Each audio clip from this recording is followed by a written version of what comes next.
Hey guys, so the concept today that I decided to talk about from the readings was about classroom rules and expectations, and also race and the role of teachers' perspectives about students and how that kind of factors in with the rules. Um, in the Delpit article, one of the concepts that they talked about that really intrigued me was the idea of racism without racists. That just really shocked me.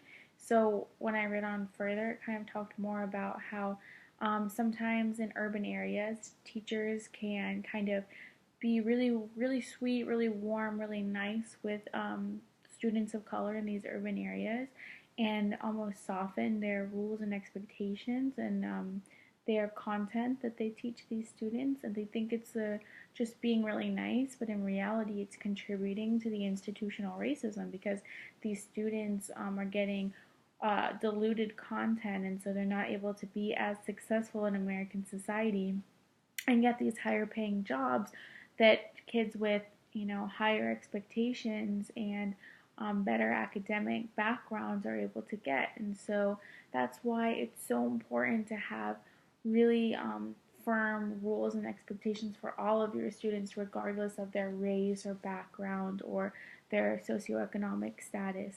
And that kind of goes into the Brady reading about how obviously things that we've already heard a lot about how it's important to set rules that are posted in the classroom, only 3 to 5 that are positively stated. But one of the points that they made that I really liked was tying that into order and safety in the classroom and explaining to students that those rules are necessary, not just for their safety, but also in order for them to meet their learning goals. They have to be able to consistently follow those expectations that you guys have set together in order for them to be successful, even just in their learning. Um, and so, one of the points that I liked that they made was that it's super important to use modeling, to model yourself, and then to allow your students to also model. And I think that's a big part of culturally responsive teaching, because I know that I have students who love to get up and move around and dance around and be the center of attention. And so, if I can, instead of constantly discouraging that behavior, if I can find a way to channel that and use it in a way that is positive and that's going to bring a good result, like modeling good behaviors, and use those kind of students who love to do that kind of thing, that's a way for them to still be celebrated for who they are and something that's good, and to use it in a way that is not distracting to their peers but helps their peers learn.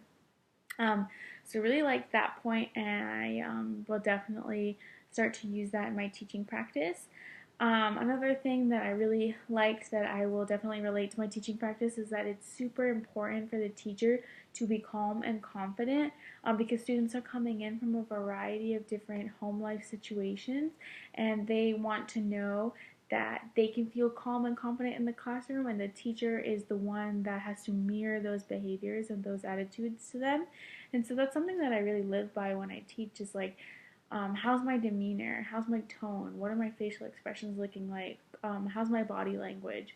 Am I portraying that I'm confident in the material that I'm teaching and my behavior management strategies and expectations, and that I'm confident and I'm calm? I'm not angry. I'm not yelling. I'm not overly excited. I'm just level headed. I have a calm demeanor. So one of the questions that I have for you guys is, how do you think, because a big part of this chapter and this module, this beginning part of the module this week, was morning meetings. So how do you guys think that morning meetings play a factor into critical thinking for all students, and how can rules and expectations be integrated into morning meetings every day? Rules and expectations are sometimes things that we think about teaching at the very beginning of the school year, but how can we kind of integrate those every single day in the morning meetings, and how can that foster that critical thinking that we expect from every single student every single day, regardless of where they might come from or what background they have? So how can we use morning meetings to kind of help us with those things first thing in the morning? Thank you.